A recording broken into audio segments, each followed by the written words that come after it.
I would like to close this Anime's Mighty Fine Poetry Night number 9 with my favorite poet ever. His name is Michael Mlekoday. I'm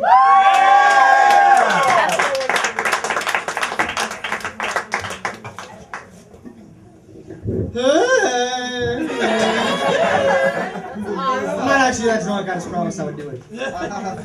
Gabrielle! So listen, I'm not going to read a poem by me. I'm going to read a poem by a friend of mine. Great slam, spoken word poet, passed away this past weekend. Her name was Gabrielle Bouliane. I don't have any poems by her right now, but I'm going to read a poem by another friend of mine, another poet who passed away a year and a half ago. I want everybody in the bar right now to raise their glasses, their cans, their bottles to the memory of Gabrielle Bouliane, the memory of Shannon, Leigh, the memory of all of our friends who are lucky enough to be up in the clouds with their childhood heroes. Cheers. Cheers. So this is a poem by my friend Shannon Leigh. It's called Variations. When I was 10, I was the fat kid with glasses and crooked teeth, and I could read novels, write books, and play the cello.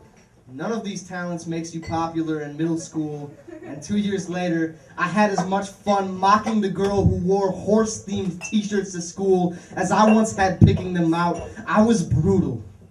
In 4 years, I transformed sandals to high heels and 6 feet of hair to 2 with unabashed cruelty towards the friends I used to look like, who still thank me for the losses of their virginities like I had been the one to hold them down. But sometimes, with no one watching, I pulled my instrument to my chest like a long-lost child and played Messiaen. My favorite piece was called Quartet for the End of Time.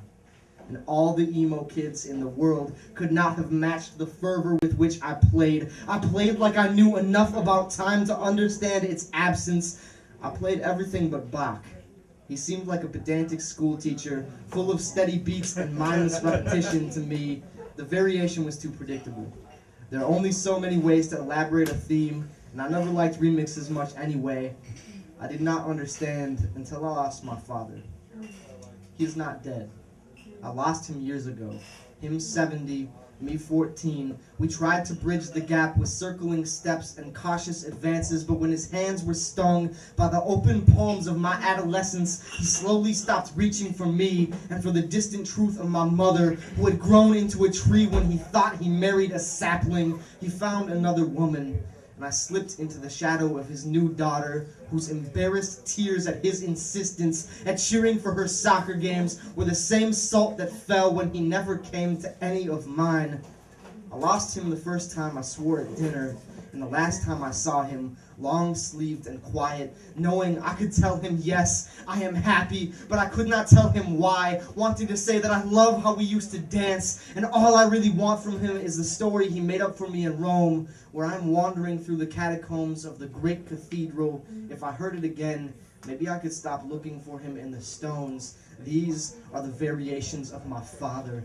How he sang like the air was on fire and his throat was water. How he could imitate Elmo from Sesame Street, then turn and mock in a feminine voice to his owner's face. How I loved him, like you can love the ground when you are falling from the sky. Like I was once willing to destroy myself, if only to bring him closer to me. He was my theme, and sometimes, with no one watching, I pull my cello to my chest like it was him.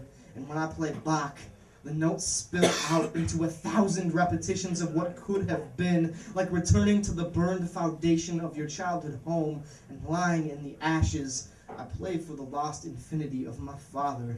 And maybe that is the only thing I can do that would have made him proud.